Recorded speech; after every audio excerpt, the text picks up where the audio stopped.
आज की वीडियो में हम ग्रीस की रिफ्यूज़ल्स के बारे में बात करेंगे और रिफ्यूज़ल के पीछे क्या क्या कारण होते हैं, किन वजह के करके आपकी रिफ्यूज़ल आती है, उसके बारे में बात करेंगे। सब्सक्राइब कीजिए हमारे इस चैनल को और टूरिस्ट वीज़ा में आने वाले अपडेट्स के बारे में अप टू डेट रहिए। तो जहां तक बात की जाए आज के टाइम में रिफ्यूज़ल्स की, रिफ्यूज़ल रेट बहुत ज़्यादा पीक पे हैं और जैसे कि मैंने बताया 4 बारी अप्लाई करके 5 बारी अप्लाई करके भी लोग बैठे हैं जिनको कि समझ में नहीं आ रहा कि उनका रिफ्यूज़ क्यों हुआ है। तो सबसे बड़ी इसमें दिक्कत होती है रिक्वायरमेंट्स की। एक एम्बेसी की जो रिक्वायरमेंट है ना, वो ना तो आपको किसी साइट से मिलेगी और ना ही इसमें इलेबोरेट आपको एम्बेसी करेगी, चाहे उन्हें खुद फोन लगा लेना, चाहे आप वीएफएस को फोन लगा लेना, वो भी आपकी हेल्प नहीं करेंगे। और तीसरी चीज आती है यहाँ पे कंसल्टेंट्स। बहुत सारे कंसल्टेंट्स हैं, बहुत कुछ जानते होते हैं, वो आपको इसलिए नहीं बताते क्योंकि उस काम को करने में हो सकता है 2 मंथ या 3 मंथ या फिर 6 मंथ का टाइम जाए। तो मेनली बात यही है कि जब भी हमने टूरिस्ट वीज़ा अप्लाई करना है, हम ध्यान से देख लें कि हमारी रिक्वायरमेंट पूरी हो रही है और किसी अच्छे कंसल्टेंट के थ्रू ही अप्लाई करना। मैं तो एक चीज़ बोलता हूं कि बड़े नाम के पीछे तो कभी मत जाना। देखो अभी कोई बड़ा नाम है तो उन्हें कोई फर्क नहीं पड़ता कि आपका वीज़ा आए चाहे आपका रिफ्यूज़ हो। बट हाँ, जैसे हमारे जैसी कंपनीज हैं जो कि अप्लाई करने का भी खर्चा बहुत कम लेते हैं और इसके बाद भी आपको पूरी पूरी सपोर्ट करते हैं हर एक फील्ड में, हर एक चीज में आपकी डॉक्यूमेंटेशन बहुत अच्छे से बनाते हैं। क्योंकि जितने नॉमिनल कोस्टिंग हम लेके चल रहे हैं ना, अगर आपका वीजा आएगा तभी हमारा बेनिफिट है। अगर आपका वीजा आएगा, आप 10 रेफरेंस हमें दोगे तभी हमारा बेनिफिट है, अदरवाइज हमारा कोई बेनिफिट नहीं है। जो पर्सन आपसे ऑलरेडी 25,000 50,000 रुपए एडवांस में ले रहा है, उन्हें आपकी प्रोफाइल से कोई मतलब नहीं है। अच्छा, दूसरी तरह के कंसल्टेंट ये हैं कि जो हायर साइड पे 20-25,000 रुपए आपसे पहले भी लेते हैं और 10 लाख रुपए बाद में भी लेंगे। उन्हें भी आपकी प्रोफाइल से बहुत हद तक कोई मतलब नहीं है क्योंकि उन्होंने आपसे एडवांस ले लिया है और उन्हें यह फर्क नहीं पड़ता कि आपका वीजा आए या ना आए। वो अगर 10 केस अप्लाई करेंगे तो उसमें से एक वीजा तो वैसे ही आ जाता है, तो उनके 10 लाख रुपए तो वैसे ही बन गए। तो उन्होंने आपकी टेंशन क्यों लेनी है? तो सिंपल सी बात है, मैंने आपको अपना मोटिव बता दिया है कि हम रिक्वायरमेंट आपकी अच्छे से क्यों फुलफिल करवाते हैं जब भी आपने टूरिस्ट वीजा अप्लाई करना होता है। क्योंकि हमें आपसे बहुत कम पैसे मिलने हैं। अगर आपका वीजा नहीं आएगा, आपसे हमें रेफरेंस नहीं मिलेंगे, तो हमारा फायदा ही नहीं है इस काम में आने का। इसके अलावा पहला रीजन तो हो गया जो कि रिक्वायरमेंट के ऊपर है कि रिक्वायरमेंट अपनी बहुत अच्छे से समझ लेना और पूरी कर लेना, तभी वीजा अप्लाई करना। और दूसरा रीजन है कि आपके फाइनेंशियल डॉक्यूमेंट्स बहुत अच्छे से फुलफिल नहीं हुए होते। तो फाइनेंशियल डॉक्यूमेंट्स अगर अच्छे से पूरे नहीं होंगे तो एम्बेसी आपको वीजा, आप ही बताइए, कैसे देगी? उन्हें एक प्रॉपर प्रोफाइल चाहिए, उन्हें ऐसी प्रोफाइल चाहिए कि स्टेप बाय स्टेप आपके सारे डॉक्यूमेंट्स आपस में मैच कर रहे होने चाहिए। जैसे कि आपका जो ऑक्यूपेशन है, वहां से आपकी कितनी मंथली इनकम आ रही है और क्या वो उसी प्रोफेशन से इनकम आ रही है आपकी, और आपके फाइनेंशियल्स आपस में मैच कर रहे होने चाहिए, तभी आपका वीजा लगेगा।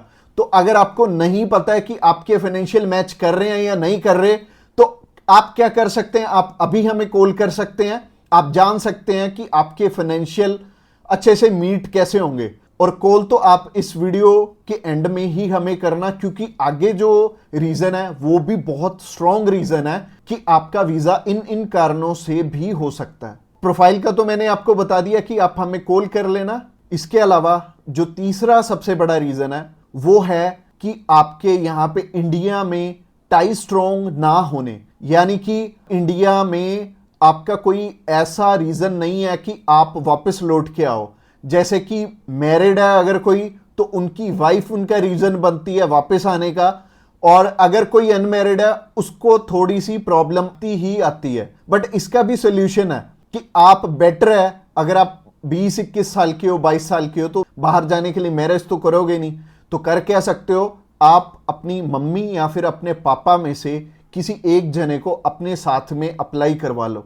इससे क्या होगा कि अगर मम्मी आपके साथ जा रही हैं, आपका नहीं है वापस आने का स्ट्रॉन्ग रीजन, बट उनका बन गया, तो उनके चक्कर में आपका भी वीजा आ जाने वाला है। तो आप कर क्या सकते हो, या फिर मम्मी या फिर पापा को अपने साथ में अप्लाई करवा लो, तो ज्यादा अच्छा रहेगा, आपका भी टाई स्ट्रॉन्ग हो जाएगा।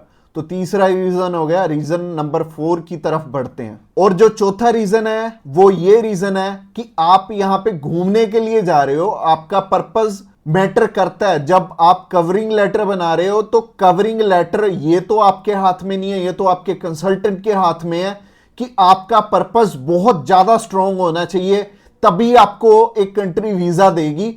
और वीजा उन्हीं को मिलेगा, लाखों लोग अप्लाई करते हैं जिनका की एक पर्पस होगा, जिनका एक कारण होगा बाहर जाने का।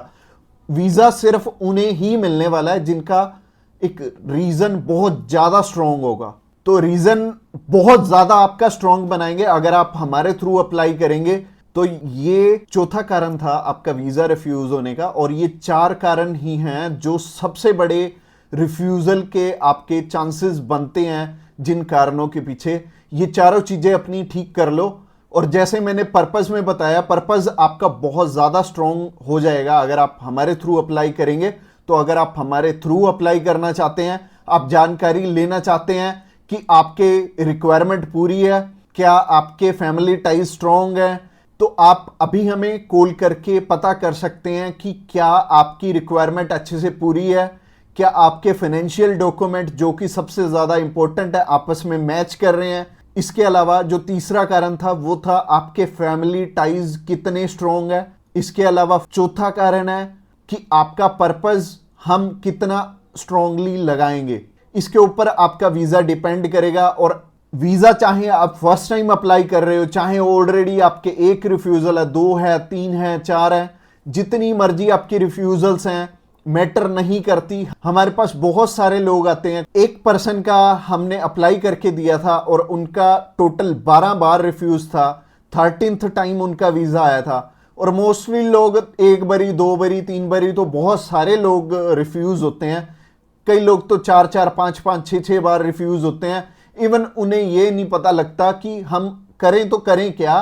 वीजा तो हमें लेना है, और लेना भी बिल्कुल सही मायने में है, एक्स्ट्रा पैसे दे के नहीं लेना, एक बिल्कुल नॉमिनल चार्जेस में ही अप्लाई करवाना है किसी से। तो उस कारण में वो ट्रैवल हिस्ट्री वाली साइड भी जाते हैं। तो ट्रैवल हिस्ट्री वाली साइड मैं तो बिल्कुल नहीं बोलूंगा कि आपको ट्रैवल हिस्ट्री बनानी चाहिए, क्योंकि इस टाइम एयर टिकट्स ही इतनी महंगी हैं कि अगर आप एक कंट्री में भी ट्रैवल करते हैं तो आपका 70 से 80 हज़ार रुपये लग जाते हैं। इसके अलावा अगर आप 3-4 कंट्रीज में ट्रैवल कर लिए तो आपके 3-4 लाख रुपए खराब हो जाने वाले हैं। और जैसे कि मैंने आपको पर्पस वाली वीडियो में बताया था, 15 से 16 हज़ार रुपये में आप हमारे थ्रू अप्लाई कर लेंगे और आप कम से कम 3 लाख रुपए में अपना 20 बारी अप्लाई कर पाओगे। तो ट्रैवल हिस्ट्री पे बिल्कुल भी पैसे मत लगाना। इसके अलावा अगर आप हमें अभी कॉल करना चाहते हो, कॉल कर सकते हो नीचे दिए गए नंबर पे। और इसके अलावा आप हमें व्हाट्सएप पे भी मैसेज कर सकते हो। व्हाट्सएप पे मैसेज करने के लिए डिस्क्रिप्शन बॉक्स में लिंक है, उस लिंक पे क्लिक करते ही आप हमें मैसेज सेंड कर पाएंगे और हम भी आपकी inquiry as soon as possible हम लेने वाले हैं।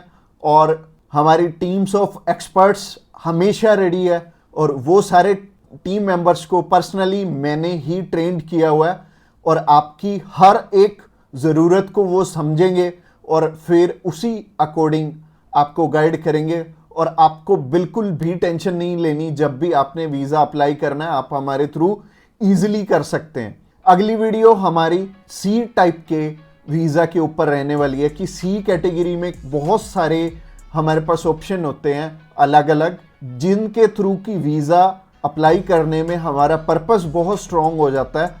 तो सी टाइप में जैसे कि बिजनेस वीज़ा हो गया, स्पोर्ट्स वीज़ा हो गया, कल्चर वीज़ा हो गया, मेडिकल वीज़ा हो गया, तो ये सारे वीज़ा के बारे में हम बात करने वाले हैं, जो कि हमारी नेक्स्ट वीडियो रहने वाली है। तो आपने क्या करना है, हमारी नेक्स्ट वीडियो को भी जरूर ध्यान से देखना। Thanks a lot for watching this video till the end, और मिलते हैं किसी बढ़िया सी वीडियो में नेक्स्ट टाइम।